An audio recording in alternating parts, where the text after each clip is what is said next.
Hello. Hello. And welcome to jasonnewland.com. My name's Jason Newland. And welcome to Let Me Bore You to Sleep. This is Monday's Boring Objects. And today is Monday the 28th of April 2025. And I tell you what, right? It's 11:20. Now, I don't know why. I mean, I haven't made a recording since the last recording I did was Friday. I think. I can't remember. Did I do? I might have done a Let Me Bore Your Pain Away recording on Saturday, possibly. Yeah, I did. So I did Q&A Friday.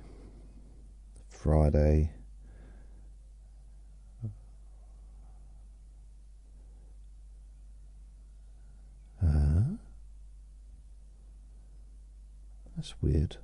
But yeah, so... But you know what? It's 11. What time did I say it was? It's 11:21. I've had 185 downloads today.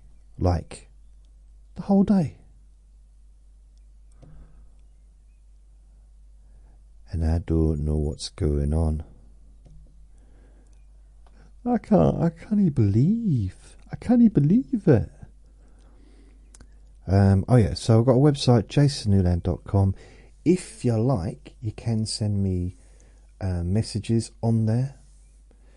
The website's pretty good. It's all got all my latest recordings. Ultimately, all my recordings are on there. Also, Jason Newland's Boring Group is my Facebook group. So that's pretty cool. And what else? My YouTube channel at Jason Newland. Oh, the YouTube channels, again, it's ever since I've been just uploading the latest recordings on there, it's gone a bit. I mean, I've had a couple of new subscribers today, so I can't really complain, but it's not what it was. But is it my fault I don't want to be on screen? I don't want to be on a video. It's not my fault. Video's widened for some reason. I was having a little lie down just now. Vinny was on the windowsill in the bedroom. He was looking out. And everything's peaceful. He's sunbathing. I'm just having a little rest, listening to an audiobook. So I'm not really asleep. I'm just listening to an audiobook, just laying down, resting my body, resting my eyes, resting my mind. And out of nowhere, rat, like starts barking. So I get up and I say, stop, get down off there. And all I do is I touch him. I touch his back. I don't prod him. I literally just put my hands on him. So that's it, get down. He's growling at me. Like,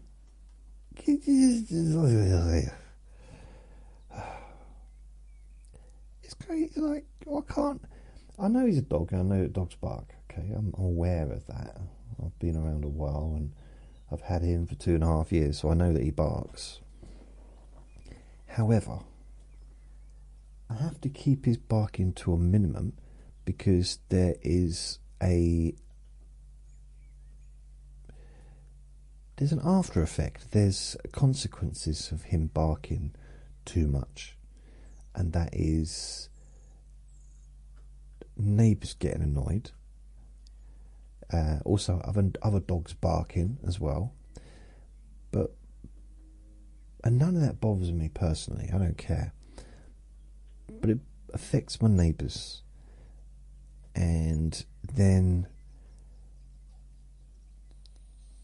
the sound, then maybe music's put on that's very loud to cover up the barking. Then someone else puts their music up to cover that, to try and cover up that music. And it can just be that roll-on effect.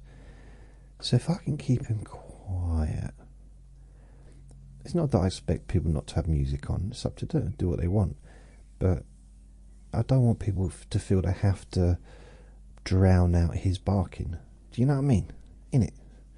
You get me? Swear down. So I'm just trying to explain that. I don't know. I'm not in 1 second moaning about my neighbours downstairs, because they are brilliant neighbours. Really brilliant. So yeah, I'm not complaining. I mean, none of the neighbours really are an issue to me. They're all alright. So while I'm being false, let's talk about I thought about doing like a 3-pronged thing. So we could do it together maybe.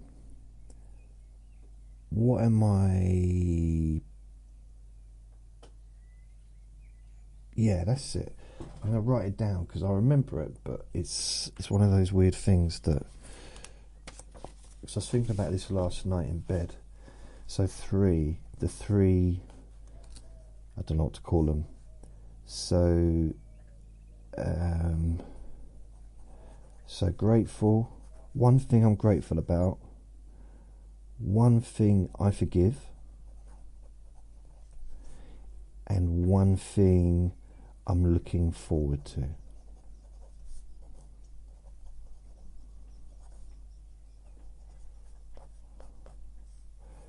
So I'm gonna just try and start doing that.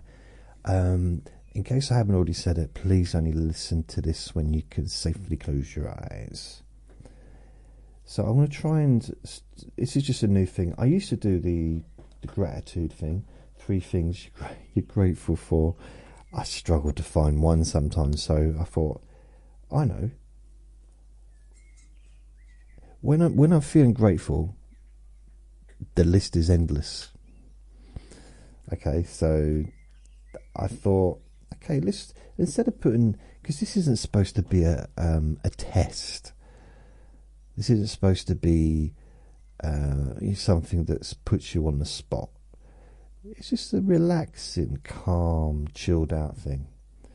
So, one thing that we're grateful for. One thing that we all forgive. It might be something you've already forgiven. It might be something that you decide, yeah, I forgive that. I forgive that person, or I forgive whatever. It could just be something really small. But you know what? If we do a small thing every day, it means they never build up. And then something we're looking forward to. And I know the literal term of looking forward to something is you're thinking about something that's going to happen in the future. Is it like literally the term looking forward to? But it's not used in that way, is it? In the English language generally, it's something you may be not necessarily excited about, maybe excited, but something that you're feeling positive about, something that you're feeling good. You know, you feel nice. You think about it and you feel nice. Maybe. And I realise I've just explained a very simple term to people that know what it means. I'm sorry. I don't mean to be condescending. So I'm sorry about that. By the way, condescending is kind of... It's like talking down to someone. Explaining something to someone that maybe that they kind of obviously would understand. It's I guess being condescending is is kind of expecting the other person not to be very, very clever. Oh, dear. I like that. That makes me laugh. I'm sorry. Sorry about being, if I was born condescending. By the way, what condescending means is, right, grateful. So if you just think about this, what you're grateful for, what do you forgive, what you're looking forward to. So I'm going to say mine. You ain't got to join in with this. I mean, you might be at home thinking, shut up. I don't want to tell you what I'm grateful for. I don't want to tell you, I don't want to think about something I forgive. I don't want to look forward to anything. Just get on, monkey boy, and tell us about something boring. Just so that might be what you're thinking, which is fine. Okay. So, what am I grateful for? Right this minute, I'm grateful that I'm sitting here doing this. Because an hour ago, I didn't want to. And all weekend, I didn't want to. So, yeah, I'm grateful that I actually am sitting here making this recording. So that's what I'm grateful for. What are you grateful for? Maybe you could just post on YouTube or whatever what you're grateful for. Or I don't know. Maybe on the Facebook, on Jason Newland's boring group. Just put in what you're grateful if you want. If you don't, that's also fine. I don't mean like go and grab your phone and do it now, because this is chill out time. Something that you forgive, something that I forgive. Let me think.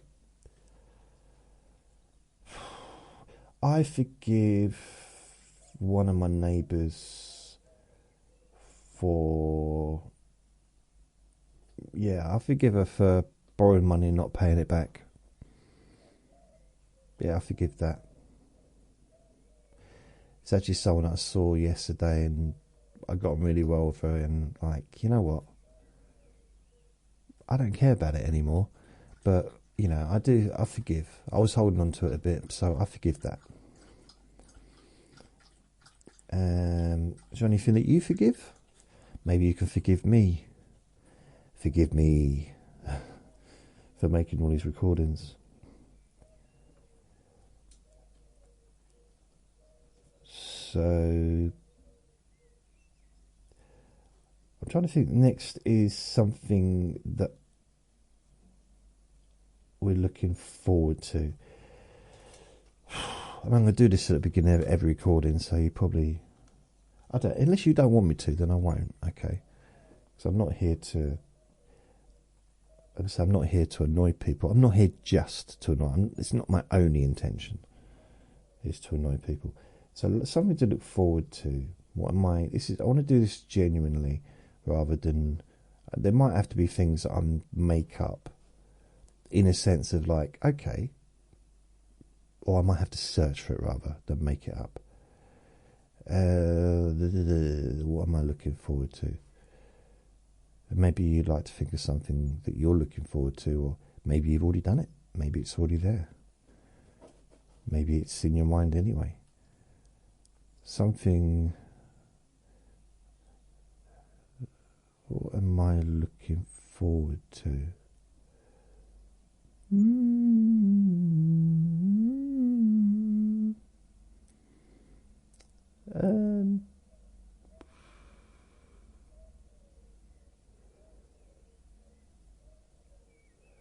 That's a good. That's not supposed to be difficult, is it? Is it difficult? This is what I'm looking forward to. I'm looking forward to getting myself some new glasses.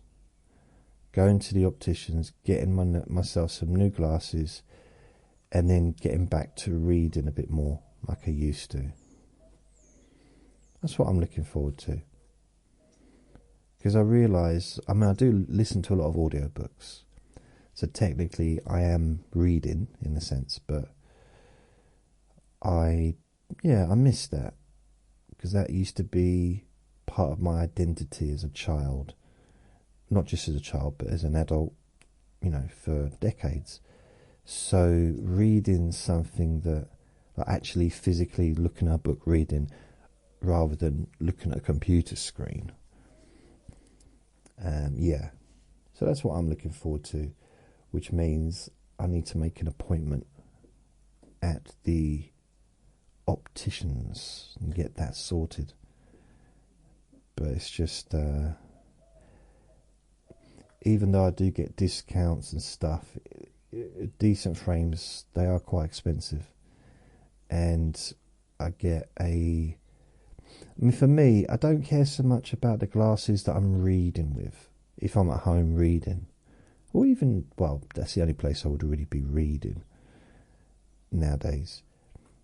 But being out, because I'm going to have separate I nearly said separate glasses for reading, separate glasses for day-to-day, and maybe even ask if I can get some separate glasses for screen work, because I think it's been affecting my eyes.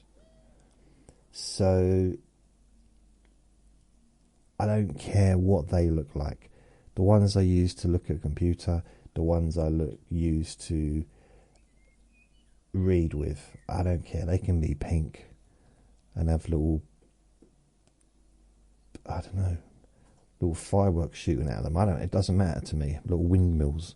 Remember those little windmills you get at sea fronts on a stick? They can have those sticking out. I don't care, because, okay, I don't want them to have little windmills, but I wouldn't necessarily have that on my normal glasses that I was walking around in. But the reason it costs a bit for my normal glasses is because I think I'm going to be talking about glasses. This is the boring objects today. I probably talked about it before, but I'm going to do it again. Boring objects, glasses. Here we go. See, I didn't know what I was going to talk about. Now I know I'm going to talk about glasses. So I've kind of led into it, haven't I, by discussing glasses. So I need to have actor-like glasses, because I've got there's a couple of hereditary things in my family on my dad's side. One is prostate stuff, which I've so far been okay with. Got tested with that, but 3 of my family members haven't been, or they've been affected by it, badly affected by it. So the other thing, I just don't like saying a word, to be honest with you. I just don't, yeah. And then the other thing is osteoporosis, but that seems to be affecting the female side rather than the male side. But it can affect, it is, the percentage of male to female, I think it's higher for females. I'm going to check that, make sure I'm not osteoporosis.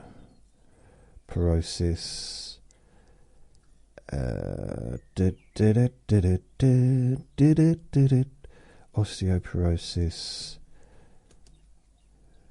female to male ratio. Okay, here we go. So although the female to ratio was 3 in several studies from the US, more recent data from Canada and Europe indicated a ratio of 1 for, oh no, what?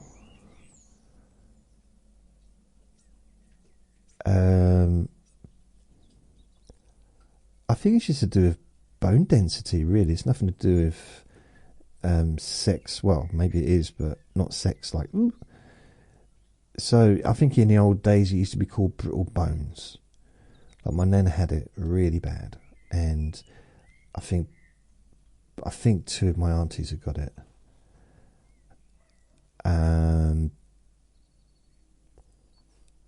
So, but she was very elderly, my nan. She had to take this massive tablet It's honestly, she had to like just suck on it for hours. Is it like vitamin D or something that she take, like a calcium tablet she take once a week, I think. But so that's another thing. I don't know. It was questioned a bit with me because I've had so many breaks, so many broken bones over the last few years, that maybe there's some density issues. But then I spoke to my doctor about that, because I had to have a doctor's appointment on the phone, and he said, well, when you fractured your back falling down the stairs, I was going to say, when you fractured your back trying to put your socks on, I don't think there's anything wrong with your back. Your back's fine. No, but when I fell down the stairs, fractured my back, and I had a CT scan, we said they should have sort of picked up on that. If there was an issue with your back, with your bones and stuff, but they weren't. If they're not looking for it, I don't know. Hopefully not. I'm not bothered, but hopefully fine. But the other thing, let's talk about diseases. Yeah, no, it's macrodegeneration, which is again, it's in the family, which is my nan had it, my dad's got it, which is an eye thing. So macrodegeneration is an eye condition, or macular, not macro, macular, sorry.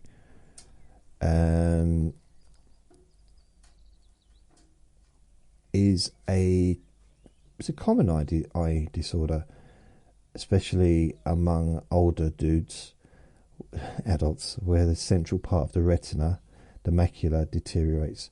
So it's kind of a... What are you hassling me for, Vinny? What is it? What do you want? He keeps trying to get onto the windowsill. Do you promise to behave if you go onto the windowsill? All right, go on then. Go on. There you go. Get out. Go on, get out. Good boy. So he's gone. I put him... I haven't told him... I said get out, but what I mean is... please go through the door. All right, he doesn't want... Vinny, you can... I'm not leaving that door open. But if you want to go into the windowsill in the bedroom, you can. But if you bark, you're going to have to come in here. Nothing I do is good enough for him. It's just not good enough, is it? I don't know what you want, mate. I mean, I can open this window. Is that what you want? Want me to pull the curtains so you got...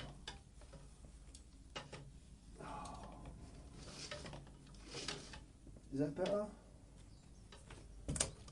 Is that more substantial? You got a bit more sun. Is that better for you? God, he's just constantly moaning. Yeah, so it's just an eye thing. It's just aging. It's an aging thing, I think. Maybe not always, but it's more common in more older people. But older could, I mean, I'm technically in the older group now, and I am 54. So my optician did say that it looked like I might have the beginning of it. So what they did, I started having actor light glasses to sort of protect me from the sun and sunlight and stuff. So I will continue that, but it's expensive. It adds on a fair bit of money to the lenses, and I have anti-glow as well, or anti-shine. I don't know what the right word, but yeah, I have that on there. And it's like a coating thing. Although I think they might have actually come with them last time. I'm feeling I should maybe make an appointment at the opticians now. Shall I? Should I make an appointment? Should I do it on the phone so you can hear? then I don't want to. I don't know. I could do. I could make an appointment on the phone.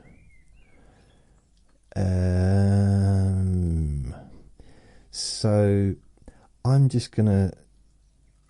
Yeah, I think reading, because the glasses I've got at the moment, it's basically got all three. It's like three lenses in one. So the middle is kind of, I think the bottom is for reading.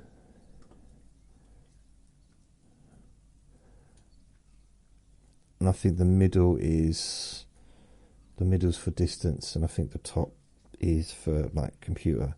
I'm not sure. Maybe it's only got two. It's a long time ago. It's been over 3 years since I last got my eyes tested. I need to get them tested again. I do. Who am I with? Eyes, not Eyes Are Us. Eye Spotters, nope. Do you know I was in Iceland, the store, not the country. And I didn't have a passport at the time, so the store was the closest I could get to that environment. And I think basically there was a little queue behind me. I'd put all my stuff through, and I think I'd packed all my bags, and the lady behind the counter, because one of those like lowered counters, I think it might have had a mechanical thing that pushes along. I forget what they called, conveyor belt or whatever. And she said, "Oh, you've forgotten something that I hadn't put into the bag." I said, "Thanks." A lady who was waiting next to be served shouted out, "Should have gone to Specsavers." And I thought, really? Because bearing in mind I was wearing glasses, so, it's a disability, isn't it? Eyesight and stuff.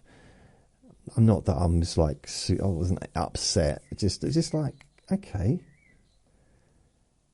So if I was in a wheelchair, struggling to get up a ramp, should have gone to a different way. Should have got a better wheelchair. Like, no. I said, it's a human error. I just didn't see it. How can you see it as a big pack of Cokes? Okay. Perhaps I need to get my eyes tested. Perhaps you're right. I should have gone to Specsavers. I do go to Specsavers. I went to lots of different vets, opticians over the years. I get muddled up between them two. The looks I get. And I just found it weird. It's one of those,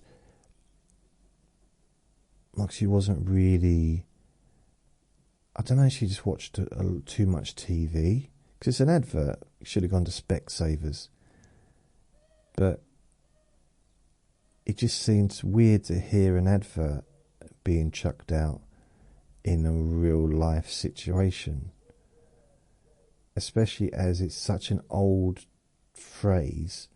It's like, what, 30 years old since I've been having them adverts. Should have gone to Specsavers. I'm like, okay. And I didn't know really what to do or what to say. I just wanted to move on with my life. I just wanted to, I suppose I should have put her down as one of the people I forgive. I thought I had forgiven. Let it go, man. Let it go. It was 15 years ago. I know, I know. It was a long time ago. 15 years, maybe not 15 years, probably 9 years, 8 years maybe, since I've been wearing glasses. So I've only been wearing glasses since. Well, here's the history. Here's the history of my glasses. I started getting headaches, actually. That's what it was. When I was about 15. I was about 15. And I was getting headaches. So my mummy took me to the dentist because she wasn't too bright. No, she took me to a doctor's. Isn't it weird? I was 15. I was still going to the doctors with my mummy. That actually shows you I wasn't.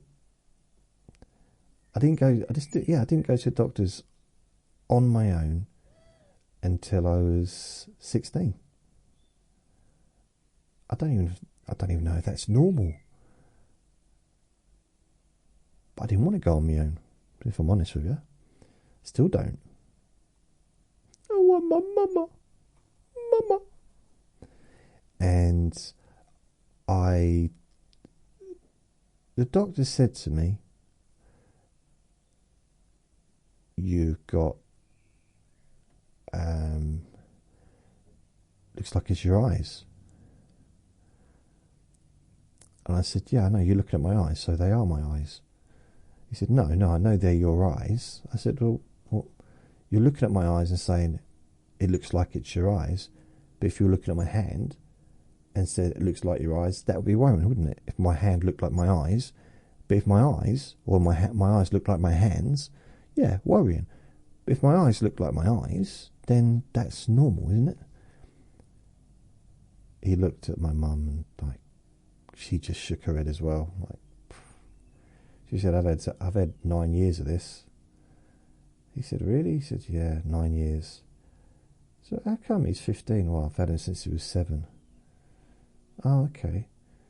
Oh, it must be hard work. She said, it don't matter. I found a way to escape from him. I'm moving away. I haven't told him yet. I'm moving away. Oh, it's going to be so lovely. And I'm like, I'm right here. I can hear what you're saying. It's my eyes that are the problem, not my ears. And the doctor said, well, with them ears, I'm surprised you can't. There's nothing you can't hear. And they laughed. I was like, that's rude. Can't make fun of the size of my ears. He said the size of your ears. The only reason no one mentions your ears is because your nose is so big. No one even notices your ears are massive. Wow. And I'm thinking, you're supposed to be my doctor. And he said, no. Let me tell you something, Jason. I'm not your doctor. I'm your mum's doctor. She brings you to me. When she moves away, I won't be seeing you again. You're going to have to get your own doctor. I'm just seeing you as a favour to her. No one in this town wants to see you. It's like, wow, this is getting, why? He says, why? All you do is fart. Everywhere you go is fart. You're known, famous in this town for farting. Everywhere you go, fart, fart, fart, fart, fart, fart, fart, fart. You know how expensive it is to have to fumigate the entire doctor's surgery every time you walk past? It's like, what? Where's this all coming from? Well, you're a bum, apparently. Okay. I just wanted to...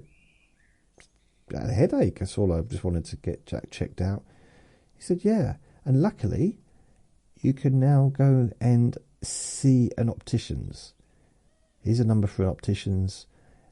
Go and make an appointment with an optician's. I said, you talking to me? He said, no, I'm not talking to you, I'm talking to her. If you can go and make an optician's appointment, because I think it's his eyes. I said, okay. So I go to the opticians, and this is a weird one. See, no one ever told me this. Apparently I had a wonky eye. Maybe I still do and no one tells me. But he said, see, again, I don't know if he was just friends with the doctors and he thought The doctor said, just wind him up. You're going to meet him for the first time. You're going to think, lovely kid. But then he's going to let one go, and it's going to stink the whole building out. So get in there first, make fun of him, do something like that, really get his self-esteem down. So okay, so I think that's what happened. But this is what happened in the very first opticians I'd ever been to. He said to me, right, you need glasses. I've realised over the years, I think that's the first thing people learn in optician college. It's the first thing I learn is you need glasses. Say, oh, everyone, welcome to your first day of learning to be an optician. Now repeat after me, you need glasses. What do you mean? No, just everyone repeat, you need glasses. Or, you need new glasses. That's what you're going to have to say to every single person you see from now onwards. So when you're professional, when you're all qualified, whether they've already got glasses or whether they haven't got glasses, you need glasses or you need new glasses. What if they don't need them? No. Get out. Get out. No. No. No. I've never, ever, ever known an optician to tell me that I didn't need glasses, ever. I think it's just like what they're taught. So I went along. I didn't realise this at the time. I mean, I did need glasses. I think I did, but I don't personally think I needed them all the time. But he said you need them all the time. You definitely need them for reading. So he gave me, I think he gave me different glasses for reading. Or did he? I'm not sure. But he gave me glasses. No, I'm not sure if I needed... Oh, he gave me glasses anyway. It's such a long time ago. I might have had two pairs. One for reading, one for, day to day. Just get a bit of extra money out of me. Well, I say out of me, I didn't pay for it. My mama paid for it. And so it was weird. This dentist said to me, you got a wonky eye. I said, you got bad breath. We've all got something wrong with us. He said, he came up to me. He said, Mrs. Newland, do you want to pop out of the room for a minute? She said, why? He said, I just want to punch your son. She said, really? You're going to punch him? He said, yeah. She said, okay, right. How long do you want me to wait outside for? I'm like, wait a minute. Excuse me, I'm 15. Just what are you doing? Anyway, nothing bad happened in the end. They calmed down. And I said, what do you mean I've got a wonky eye? Because I didn't really know what it meant. He said, well, okay. See, I'm over here, right? And your right arm is looking over there. Your right arm, and it was a funny moment. It cut through the tension, to be fair. He said, I didn't mean your right arm. Your left eye is looking at me. Your right eye is looking through the window, the other side of the room. I said, well, so? I mean, that's quite a good thing. It's a safe thing to do, isn't it? Be able to see 360 degrees. That's quite a useful superpower. He said, yeah, if your eyes were at the side of your head, it would be. But they're not. They're both at the front of your head. So okay. So I got a wonky eye. I said, which one is it? He said, it doesn't matter. I said, what do you mean it doesn't matter? He said, look, for the sake of the podcast that you're going to be doing in 40 years' time, you won't even remember which eye it was. So there's no point even remembering it. Like, you can make one up. You can say right or left. They're the two choices, really. But it doesn't matter. Yeah, but it's going to matter for now, isn't it? But, you know, okay, it's not going to matter in 40 years' time when I do the podcast. But it's going to matter now, because this is now. This is 1996 or 1985, 86, whatever year it was. And he said, you really don't know what year it is. At 15, you should know the year you're in. I said, come on, stop having a go at me. And then I farted. And he changed his attitude. I think he was shocked. But anyway, what happened in the end is I was given a patch to wear. I think he was just making fun of me. He had me wearing a patch. And not only was it a patch, it was a pink patch. So I think somewhere along the line they were just winding me up. So I had to wear a patch over one eye. The normal eye, well, the one that wasn't wonky, in order to get the other eye back to being where it should be. And I had to do these exercises where I'd look at a pencil with the patch on, and I would just practice these exercises of following it. And I think I might have to do it with the other eye as well. I can't remember. And I went to school. See, I think I might have worn a patch at school as well. I think I had to wear the patch at home. I didn't have to wear the patch when I went out, I think. But I had to wear the patch at home. But I had glasses to wear at school. So, you know, bearing in mind I was 15, last year of school,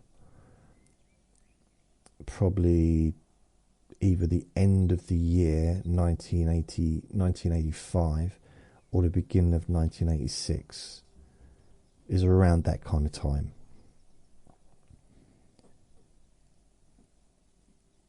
Yeah, around that time. And I wore glasses for the very first time, and I'm walking to school. Even people I'd never spoken to were making fun of me. People that didn't even notice me in the past were laughing at me. It was absolutely ridiculous. I mean, I thought maybe a little bit of ribbing. But you'd have thought I'd have walked in with like a, I don't know, a pizza on my head or something like that. The way everyone was like, oh, look, that it's wearing glasses. And it got to the point where I took them off, because I didn't enjoy it, if I'm honest. I might have enjoyed it a little bit, like my friends, a bit of ribbing, like, okay, that's cool. But then it goes on a bit too long. I still get phone calls, even, you know, got a phone call last night from someone from school, just randomly. They said, you want goggles? And they hung up. It's like, come on. So I thought it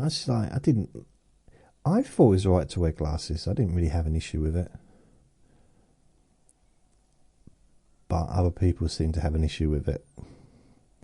So I took them off. I did wear them, because I remember wearing them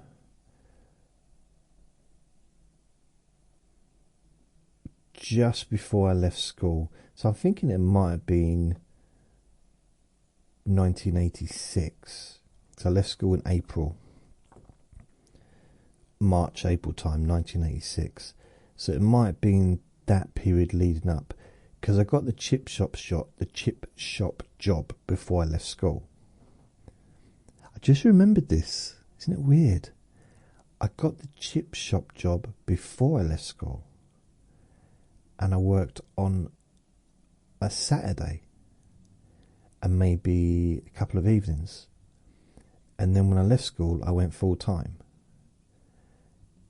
And then the September 1986 I went on to the YTS. So when I was full time I was earning 60 quid a week, which is more than I'd ever had.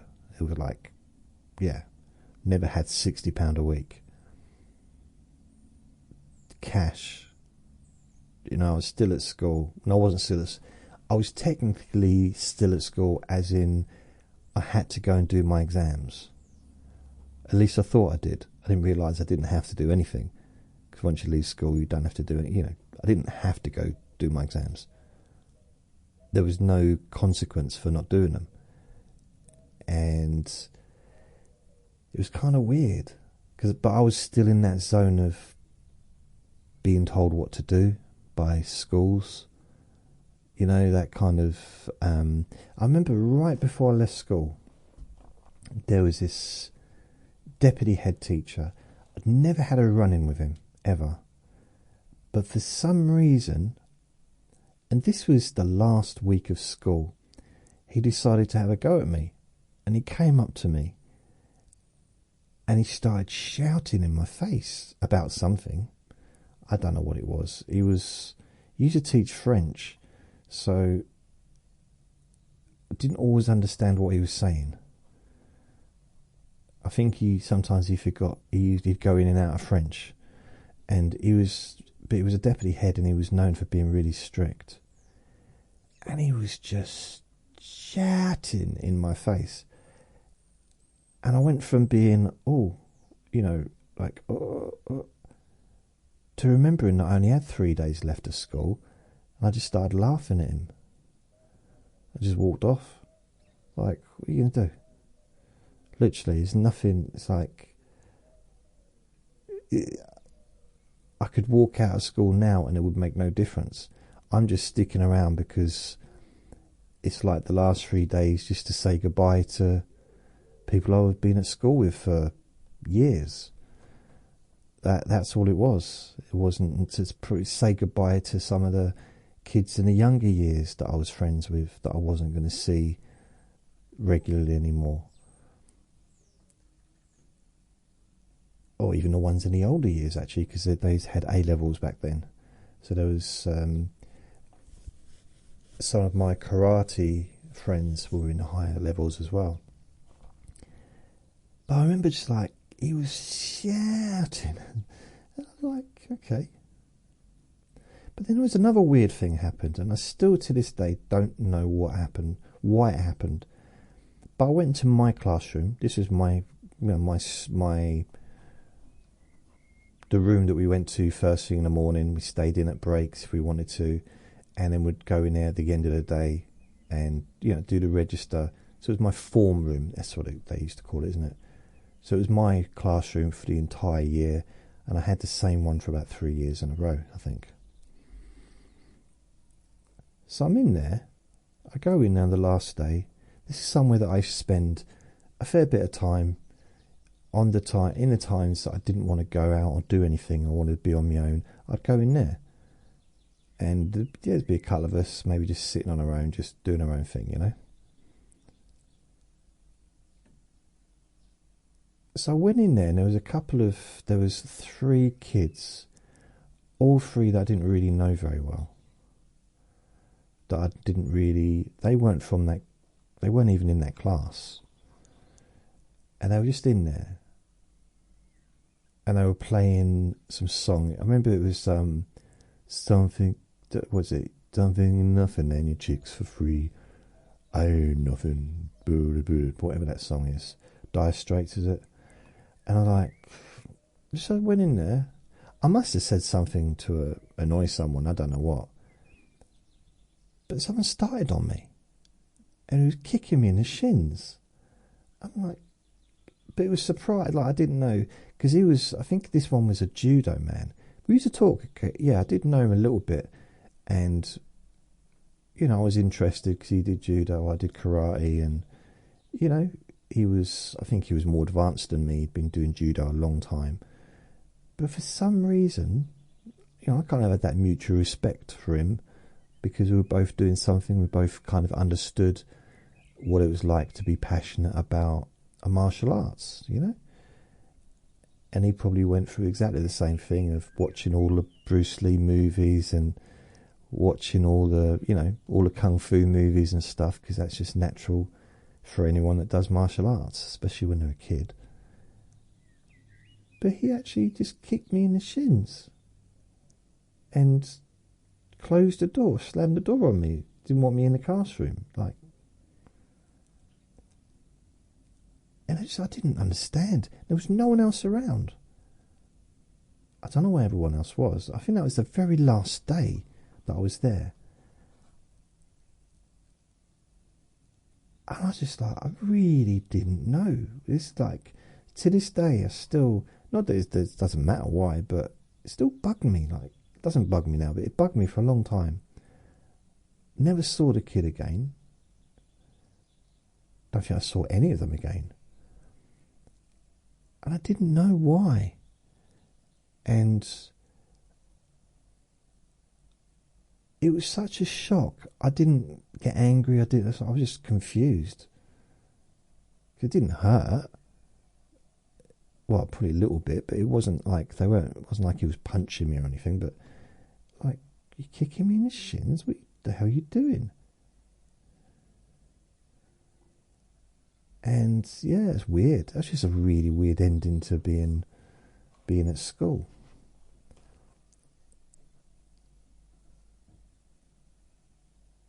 Unless I was in the other, maybe I was in the wrong room. Wait a minute, was that my school? Yeah, I think it was my school. No, I might have just gone into the wrong school and into some random classroom and sat down. And maybe that annoyed them. It's possible. So there's one really quite a vivid memory I had when I first got my glasses. Well, there's two, actually. My little brother, he was old enough to be really annoying. Really annoying. And he kept coming up to me and putting his finger and thumb together to make some little glasses, and he'd like get right close to me and look through them. He said, "Can you see me?" I mean, he was like 7, I suppose, at the time, and yeah, it was funny to start with, but he kept doing it, and he just like pick random objects up. "Can you see this?" That is quite funny when you think about it. But he just kept doing it. But it'd be random. And it was like, we was all watching TV. I think we were watching, I say all of us. At that point, the family was a little bit split. One of my brothers had moved out. I think maybe the other one had moved out as well. So there was only really me and my little brother. Potentially at that time. And my little brother, I think we were just watching TV. My little brother gets up, stands by a television and says, "Can you see this?" And like, it amused the family. I'm like, come on, leave me alone. I'm wearing glasses. It's not something to make fun of. And my dad was like, "Oh, leave him alone. He's only 7. I said, "Who is?" He said, "Your brother." I said, "No, I know he's only 7. And then my dad said, he's sitting over there." I said, "I know where he's sitting. I can see where he was doing it now." Like, "Can you see where it is?" He asked me to wash his van. I said, "Okay." He said, it's on the driveway." I said, "It's a van. I'm not going to not know where it is." It's like, it's just, So I don't know who started doing it, my dad or my little brother. But then I started getting a little bit touchy. Because, you know, some people do, they show you something. And I started to get a little bit oversensitive, maybe. We were at the air show. And I remember my auntie saying, oh, the red arrows are coming soon. So we're all waiting for the red arrows. But there's loads of other planes as well. And my auntie said, the red arrows are coming. I said, okay. She said, they're there. I was like, there they are, look. I said, I can see, I do have eyes, you know. But she wasn't being rude. She was just pointing where they were. And the fact is I couldn't see where they were. So I'm glad that she told me. It was really, you know, I nearly got hit by a car once because I was ignoring someone that was telling me that the car was coming towards me. Because it annoyed me. So I'm walking across a zebra crossing and someone's shouting, wait, look, there's a car coming. It's not stopping. Because it was speeding. And maybe I think police were after it or something. And I'm like, can't you see it? Look, there's like, shut up. I've got glasses. They're just glasses. And then I look over and I have to sort of jump out of the way. Another time, I'm talking to a friend from karate, and he's an adult, so he's working up above Tesco's in a shipping office. So I'm just looking at this really high building. I'm just waving to him because just saying hello, you know, because I was on my way home. And he started shouting, look, look, and pointing behind me. I was like, oh, don't start now. Come on. We were getting on so well. Why have you got to start? I mean, it's bad enough it's at home, it's at school. Now it's karate people doing it. And he's like, well, it turned out it was a van backing. And it bumped into me. Luckily, it wasn't going fast, but it was backing slowly. You know when I go, do, do, do, do, do, like that. It was making a sound, but I wasn't listening. Because I was focusing on what I was talking about. And probably when he was talking, I was focusing on what I was going to say next. So I wasn't really listening to what he was saying. But when he started pointing, hey, look, like, I really took offence. Stop saying look, like I can't see anything. Yeah, so I had a van back over me. But luckily it just hit my back and kind of knocked me out of the way. But it wasn't moving particularly fast. But one of my memories of wearing glasses when I first got them, and this is just explain how I was. I've always been like this. This was it was one of them days, one of them days where I had to get away. I had to remove myself from the situation. I had to be on my own. I was semi-running away, had to be on my own. It was one of them things. And I walked to the next town on my own, wearing my glasses. And I just followed the bus route so I could get back again, which was actually it was a much longer route actually, but it meant I knew how to get back. So it took me probably 5 hours to get there, and I might, maybe 7 hours. I think I might have just got the bus back. But it was a sunny day, probably. I'm thinking maybe April time, just after leaving school, possibly on a weekday. And I mean, technically, it's probably not a good idea, but I was walking at the side of the road on the grass verge. There wasn't any pavements most of the journey, because once we got out of the town, a lot of countryside in England, there's just huge amounts of countryside surrounding everywhere, every town, every village, every city, it's countryside. So I'm just following the route. I've done the route many times. Many times?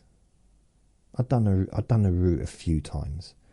I hadn't really got on the bus that many times as a kid on my own. Well, I don't think I ever went on my own. I was always with a friend.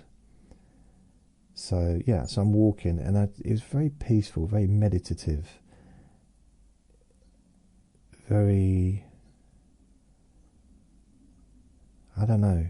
I was just thinking about things. Had a real good think. Real good...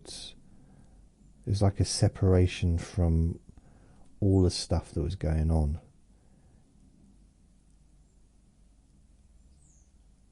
And it felt nice. I was hungry though. But it felt nice. So it took me, I think, 6 to 7 hours walking it. And probably got blisters and all that stuff. But got the bus home. No one knew I was gone. No one noticed I hadn't been around. But there was no reason for them to anyway. Because at that time, the whole family was busy. People were just busy doing stuff. And 2 of my brothers weren't really around anymore. My little brother was, 7, 8? Yeah, 7 or 8. So he was kind of doing his own thing as well. Both parents were working. So yeah, I was kind of just, I think kind of the family had pretty much, at that point, the family had kind of come to an end. And then, by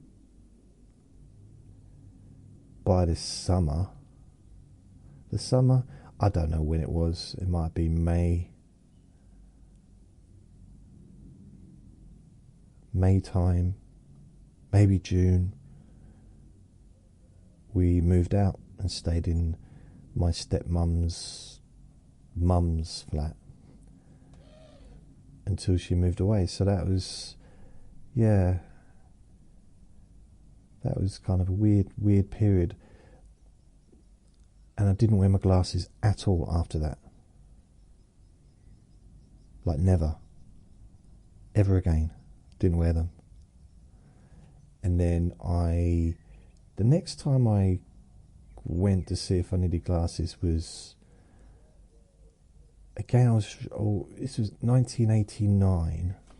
This was a few years later, 1989. I was in London, and I wanted to get back to reading again because I'd had a break from reading. Well, not a complete break, but I hadn't really read much for a little while, for a few months, and I thought, and I didn't have hardly any of my belongings in London because I'd left them at my dad's, just stored in storage. And not that I had much stuff, but I think it was just under a bed. But there's a lot of videos and some books and stuff, So what I did is I went to the opticians thinking,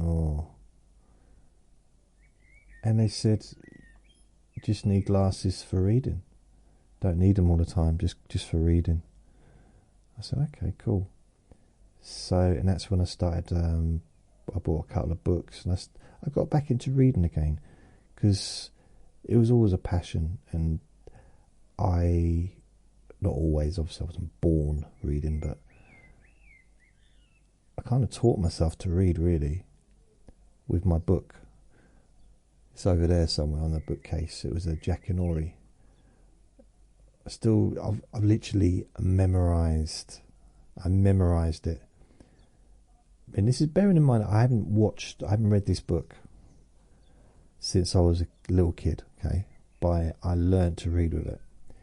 And in the first page is a little rhyme. I'll tell you a story about Jackanory, and now I'll tell you a story. When I said I memorized it, I'll tell you a story about Jackanory, and now my story's begun. I'll tell you another about Jack and his brother, and now my story's done. I tried to look for it the other day. I think while I was doing a recording, I could not find it. It's definitely there, because I found it online. Because it's basically about Jack and the Beanstalk, and I think there's a few different stories about Jack. And that was what Jack and Nori was based on, which was a really famous TV show where people would just tell a story. They'd read out of a book and tell a story. And I'd say I taught myself to read. I mean, I'm sure that, I did go to school and stuff at that time. But because I was, 5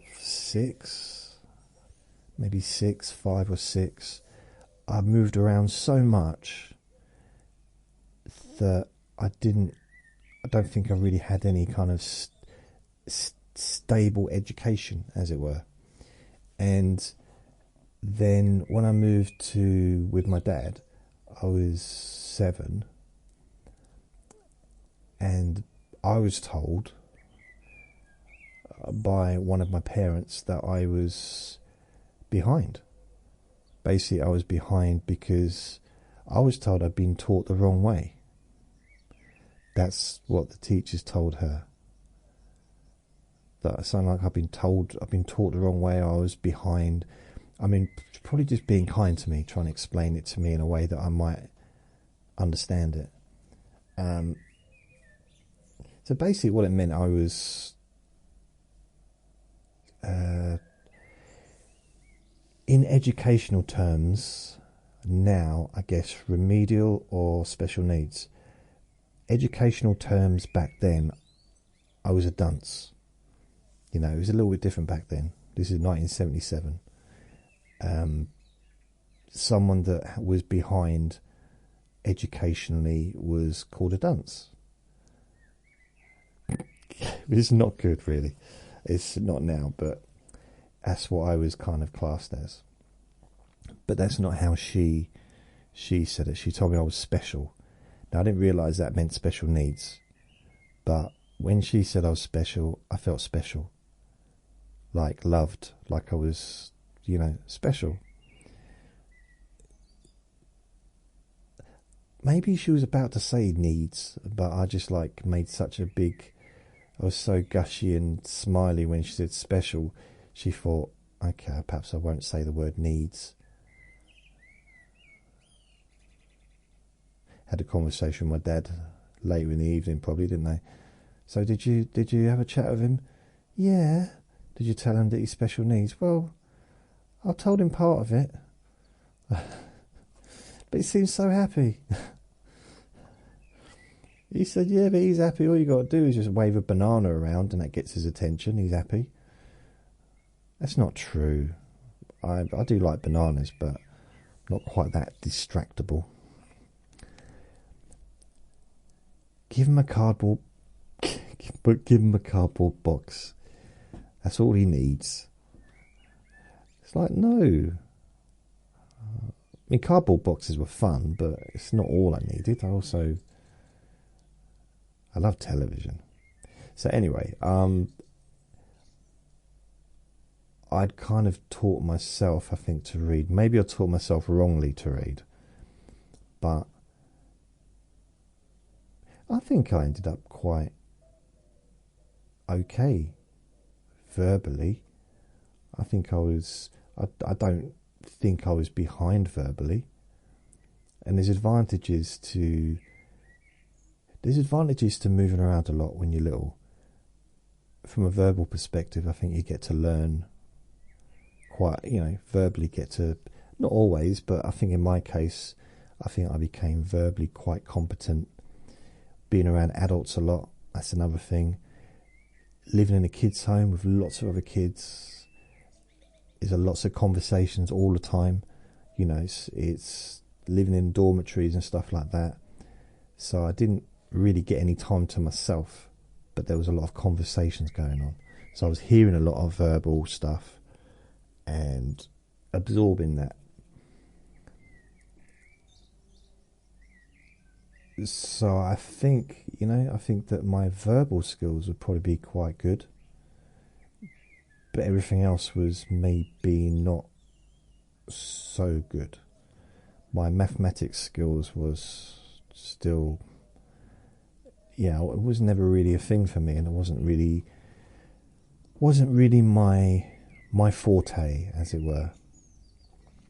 Nor science, nor geography, nor history, anything really. The only subject I liked, two, RE and English. RE because I suppose in a way I had a little bit of an advantage being part, for a couple of years being raised by nuns, going to church every day. I kind of understood the groundings of like Christianity or Catholicism or that kind of stuff. I guess I had a little bit more of an understanding of it, so it wasn't too difficult. Plus, both the RE teachers I had, because I only had two RE teachers. This is religious education, throughout my high school, and they were both lovely. They're both two of my best teachers. So I wasn't interested in the subject really, not to start with, but it was it was more, they were lovely. I liked being in the class because the teachers were lovely, which is something that I think a lot of teachers could learn from, is actually sometimes just, I think, just being nice. Just being nice. In them days, there was a lot of strict teachers. It was where I was. It wasn't. I think it was kind of like children should be seen and not heard kind of attitude. So it's a little bit different to how it is now. I don't know how it is now. I don't have kids, and I live on a council estate, so kids are definitely not treated that they should be seen and not heard. They're definitely heard. So I don't know what it's like in the mainstream country, people around the country, but I'm talking about glasses. I'm not talking about reading now. It's just I was in like a remedial class once a week. I was taking that. I know I've talked about this before, but I had my maths teacher, Mr. Johnson. He was lovely, big beard, lovely man, really friendly, and he actually, I think if I'd have had him as my maths teacher all the way through high school, I'm not saying that I would have gone on to do A level or anything like that, or even, well, I think I might have gone on to do GCSE, which I didn't. I wasn't even that level to do. I did a CSE, which is something you get like City and Guilds. That's the kinds of things you get for block clearing toilets and stuff back then. And I think it's a bit higher now, but it was very low when it comes to. It's City and Guilds for people that are not academic, really. Back then it was. It was the lowest level. And it's different now. So I'm saying I'm not going to be rude against City and Guilds, because there's going to be people probably that taking City and Guilds now. But back then, City and Guilds in maths was not an accomplishment necessarily. It would have been for me because I didn't pass it. So if I'd have passed the City and Guilds, it would have been a really good accomplishment. But I didn't get any qualifications. I got U, which apparently it stands for unclassified. So I got unclassified for every single thing. I'm not sure if I got a bit higher grade for English. If I'm honest, I think I might have actually passed English, or it might have been, but it still would have been low. Although English was probably the only subject that I was adequate in. But the problem with English is I didn't like it. I did to start with. When I was in junior school, loved English. Practicing writing, practicing handwriting, reading books. I read every single book in the library. They had a little library in the English room. And it was just, little books. But I'd take them home and I'd finish them. So we'd start reading them in class. We'd take turns reading it out loud and things. I'd take the book home with me and I'd read it overnight and bring it back. And I did it to every single book. Sometimes I'd take like 2 or 3 home at night the weekend and I'd bring them back. And I'd get permission. I wouldn't just take them. Because I was a good boy. And this is possibly before I got my library card.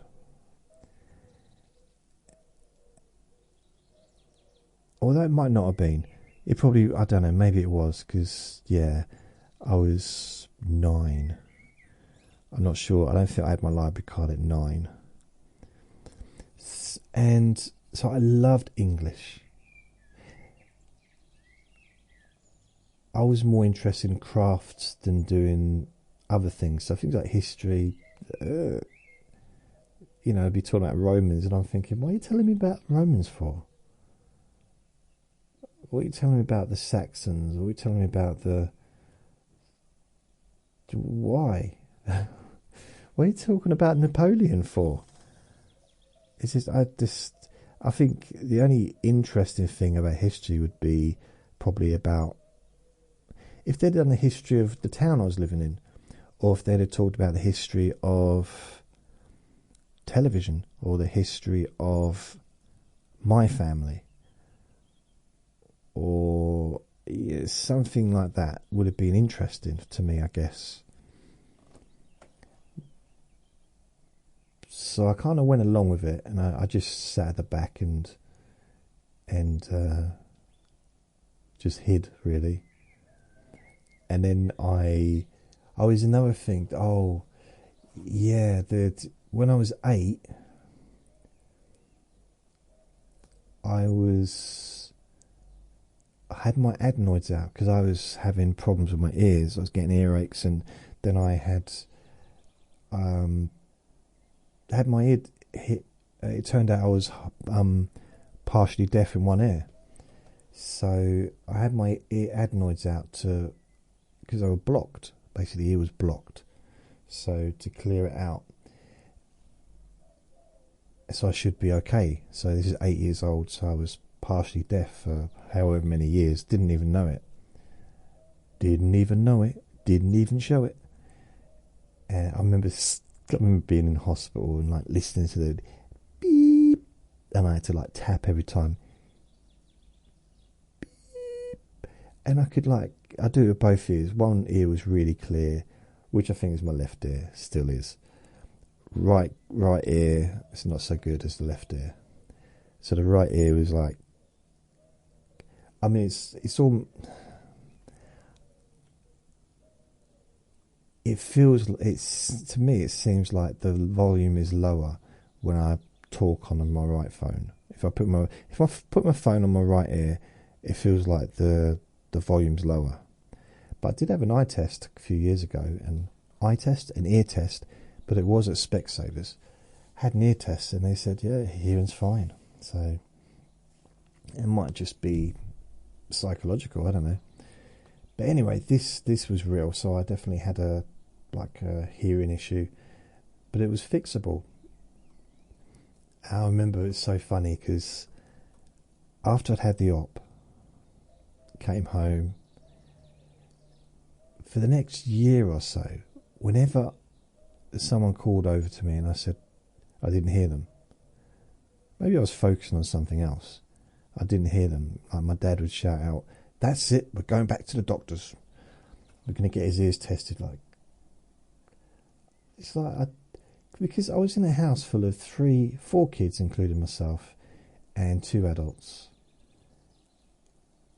I had to block off that sound. It was too much. I had to kind of go inside myself to block it off. So when someone did shout out my name, or sometimes I wouldn't hear it, because I'd had to, in order for me to watch TV in a room with, how many people was that? 3, 4, 5 other people. Did I say 3 kids? 4 kids and 2 adults. So 3 other kids, 2 adults watching a TV. Even if they weren't talking, there was like rustling of bags and food and fidgeting, and there was maybe traffic outside, and just general sounds. I had to really zone them out in order to watch the TV and hear it. So they would talk to me and I wouldn't hear them. It wasn't because I wasn't listening, it's just because I was focused. I had zoned them out. I removed them from the situation, removed them from my peripheral vision, I removed them from my thoughts. I just focused on the TV, and it's just the only way I could really watch it. I mean, even now, it seems like I'm just talking about my inadequacies, doesn't it? But maybe I am, maybe that's what it is. But wearing glasses is not an inadequacy. Wearing glasses is just a natural thing. Millions and millions of people wear them, including me, and there's nothing wrong with it. So, but this, for some reason, I can't have someone sitting next to me. Like, when I'm at home, bearing in mind this is the most relaxed place I'm going to be, really, is being here. Apart from, the most relaxed place I probably ever was before this was my nan's. If I was sitting in the room with my nan, I was relaxed. In a way that probably I wasn't. It's probably more a safety thing, to be fair. Emotionally, I felt safe with her. But I was relaxed with her. Here, it's probably the only place that I would say I probably feel relaxed. When that front door's locked, and I've got Finny cuddled up next to me and I'm just stroking him, or got my arm resting on him, it's relaxing. I'm relaxed. Put a human being sitting next to me and I will not feel relaxed. And I'm not talking like some random stranger, just anyone. Anyone I know, I don't want them sitting next to me. I cannot sit next to someone on a sofa.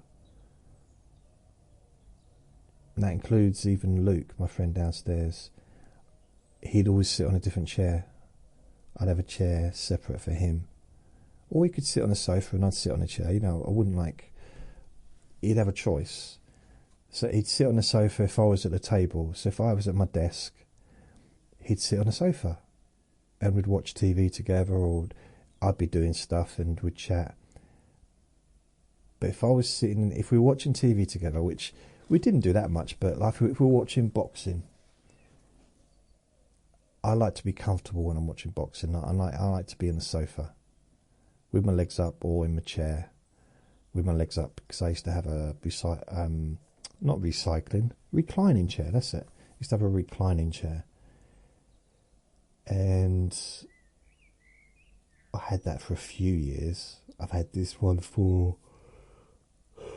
Probably had this one for a few years now as well. But the last few years, he was, with the boxing, he would sit on a chair while I sat on the sofa, and I'd always make sure that there was stuff on the others, because there's 2 chairs, 2 seats on the sofa. The other side of the sofa's always got stuff on it. It's never empty. This is before I got Vinny. I used to just keep that. That's just stuff. Whether it's a book where I can write stuff in, a book I'm reading, whether it's a laptop, whatever. It's all stuff. That's my little, like a little desk kind of. People don't sit there. And I can't sit next to someone. I can't. It's especially. TV would just. It's about doable, but I can't do it. I don't do it if I don't have to. But having a conversation's too close. I need distance. When I'm talking to someone, I need distance. I need at least maybe 6 to 10 foot. Or 6 foot probably. Just distance. Not far enough away so that I need binoculars. But just, you know, or that I need to use a loudspeaker.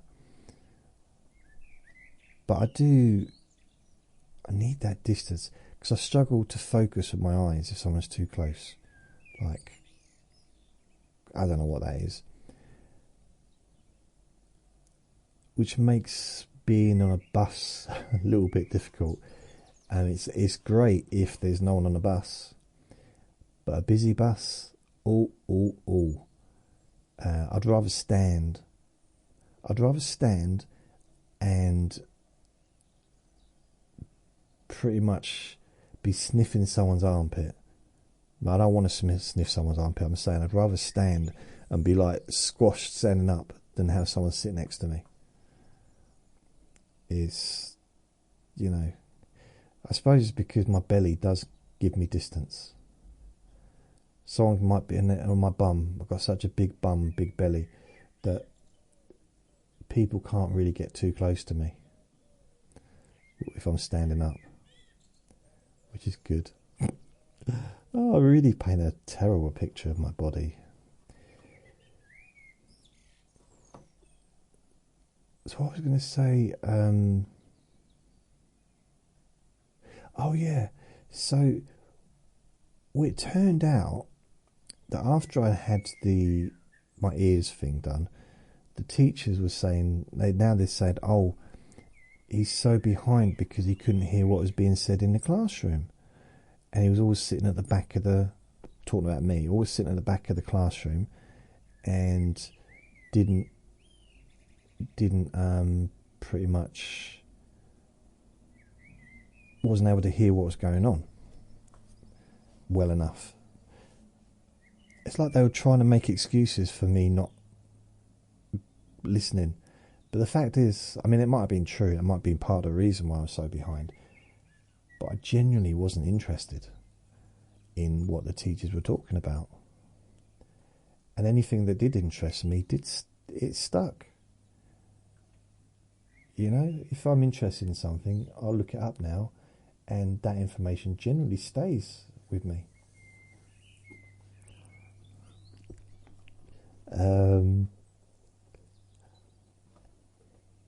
I think sitting at the back was a good place to be. You don't want to be.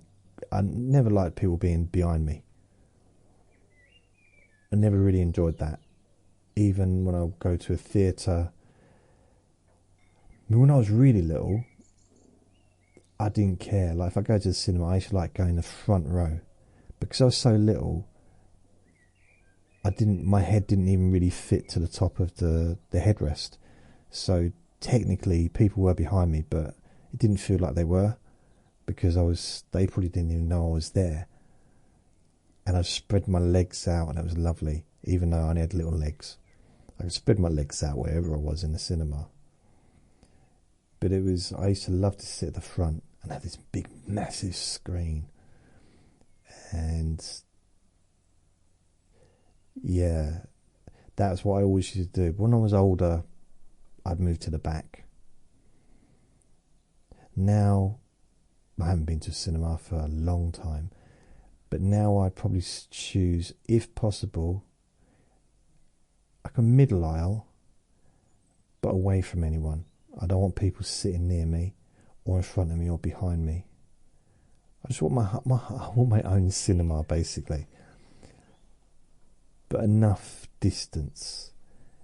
You know, I mean, I've actually in the past, I'm sure I was in a cinema once and someone just walked up and sat right next to me.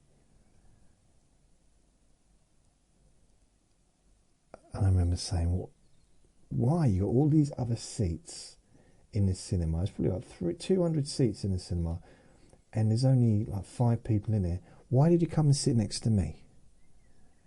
You know what I heard? You know what the response was? We came together. We came to what do you mean, why am I sitting next to you? I've just been out to go and get some popcorn for us. So that's the point where I thought maybe the relationship wasn't going to work out. Just going to the cinema with someone doesn't mean that I want to sit with them.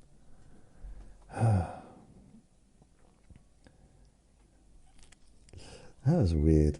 So yeah, had glasses. Oh yeah, the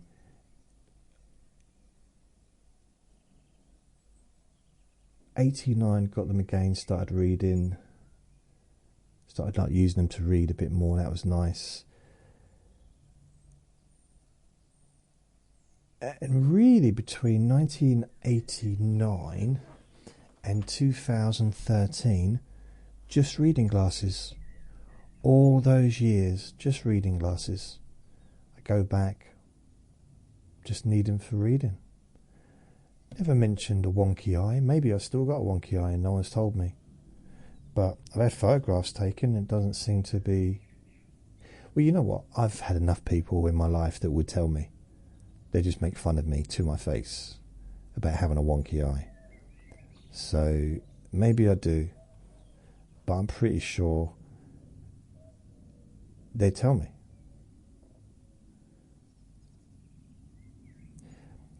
I actually met someone who had a wonky eye, and it was a health spa thing, and she's one of the people that I've been most attracted to in my entire life was her. I only met her once.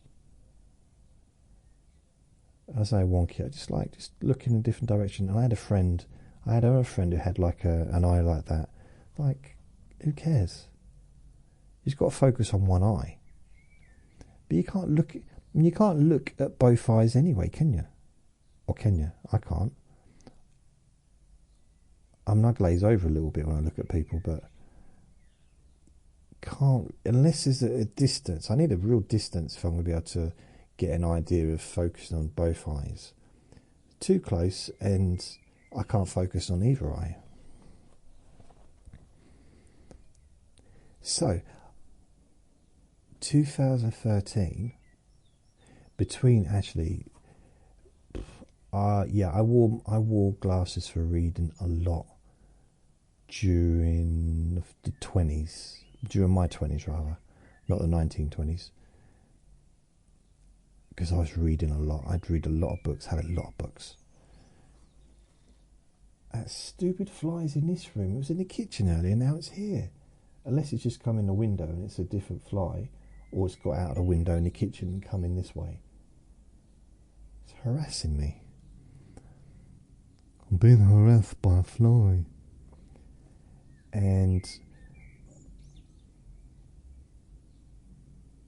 I don't know why I went to the opticians in 2013. I think I might have been getting a bit of eye strain because I was working in a call centre. And yeah, I was told, yeah, you need to wear glasses, and you need to wear glasses all the time, or you know, what they call them, lenses. You know, what's the names that you put in your eye, them lenses things. I can't remember the name because I will never wear them ever. Contact lenses, no, never. And I never. No. I mean, for vanity, I understand why people do, maybe because glasses can cover up the face, and if someone's particularly, you know, if I was particularly facially attractive, I didn't want my face to be covered up, then maybe I would wear contact lenses. I probably wouldn't have wanted to wear glasses in my 20s. I'll be honest with you, I wouldn't. No, I would not have been happy wearing glasses all the way through my 20s. Probably not even through my 30s either. I didn't mind wearing them. I didn't mind wearing reading glasses in front of people, but I don't think I would have particularly wanted to be wearing glasses. Yeah, it wasn't really for me. I'm used to it now. It's been, 12 years now since I've been wearing them. And it was really weird because the first pair of glasses, it was 3 lenses, and the reading one was more powerful. I don't know. It made me look taller. I felt taller because the ground was further away. It looked, because that was the reading part, so they were a bit more. I don't know, but it just looked. I felt that I was like at least 5 foot tall. It was amazing, but at the same time, it was trippy because literally I was tripping over. The vet, not the vet, and the optician did say, you'll get used to it, but it might be a bit weird to start with. I said, thanks. She says, it's a little bit like a prostate exam, I said, what? I said, don't worry. So why are you talking about prostate exams? She said, well, it's a bit weird. So what's weird about a prostate exam? She said, I'm an optician. I'm not supposed to give them. Okay, this is going in a weird direction. I just left. They came running after me. You gotta pay. I said, okay, I'll pay. I don't want to come back. Can I just give you the money? She said, but you got to come back. I said, why? She said, you left your trousers here. Oh, God. But it was weird wearing glasses all the time to start with.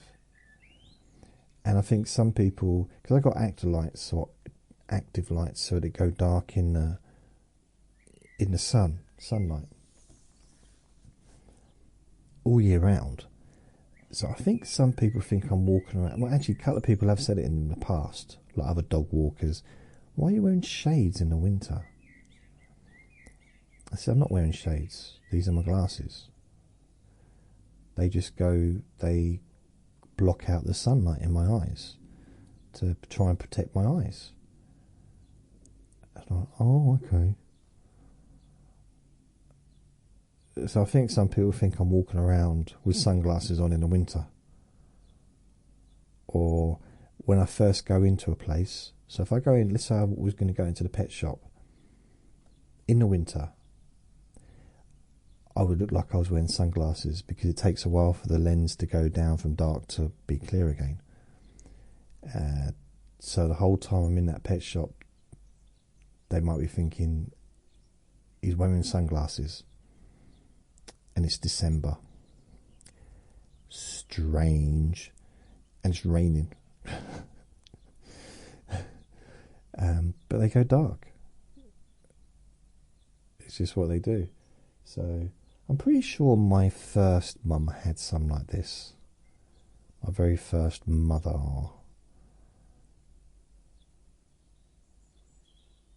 I just have a memory of her wearing dark glasses. Maybe they were just sunshades, but she definitely wore glasses, so I don't know when, okay, let me check. When did Actolite, okay, did glasses have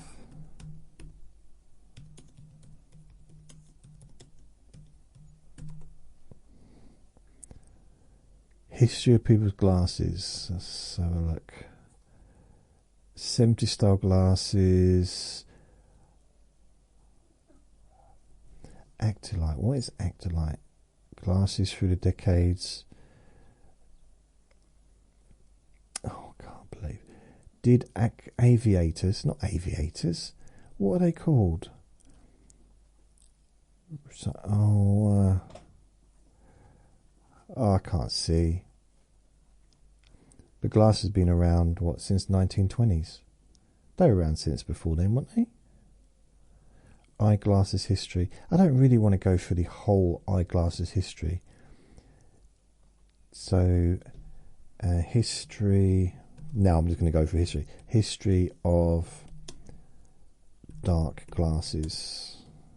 Dark glasses. Samuel Pepys has been credited. Samuel Pepys has been credited with ordering the first dark glasses made by English optician John Turlington, but according to his diary used more for ogling women in church than to shield his eyes from sunlight. Okay. I didn't know that was going to be coming up.